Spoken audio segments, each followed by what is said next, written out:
First at 4, rallying for change. As violence rages across the country, crime victims are demanding solutions in Harrisburg. Thanks for joining us this afternoon. I'm Evan Forrester. Hundreds of survivors of crime, families, and supporters marched to the state capitol to call for change. Fox 43's Alyssa Kratz was there to hear the message, and she's live this afternoon with the very latest.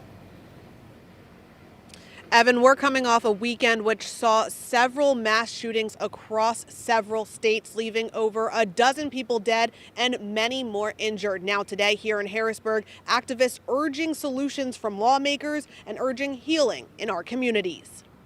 What do we want? Healing! What do we want? Now! A clear, simple message coming from hundreds of crime victims and supporters, demanding change in Pennsylvania as our nation mourns dozens of lives lost to violence over the last few weeks. We want what happened to us to never happen again. Yes.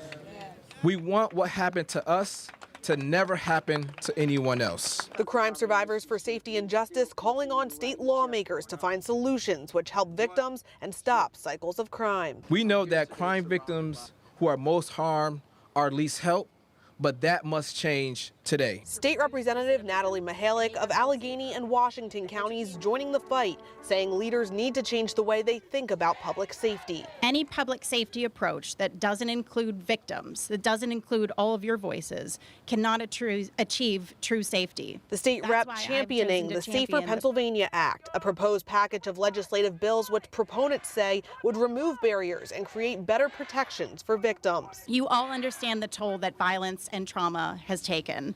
It's this trauma, when left unaddressed, that serves as the root cause of so much violence in our communities. Those personally affected by crime urging for their voices to be heard as local, state, and federal lawmakers continue to search for answers. You have people all across the country wondering why are violent crimes going up?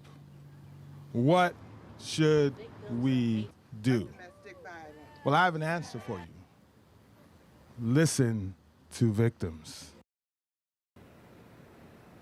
Now, the Crime Survivors for Safety and Justice are also advocating for trauma recovery centers across Pennsylvania. They say it's just another important resource for those affected by gun violence and other crimes. Reporting live tonight in Harrisburg, Alyssa Kratz, Fox 43 News.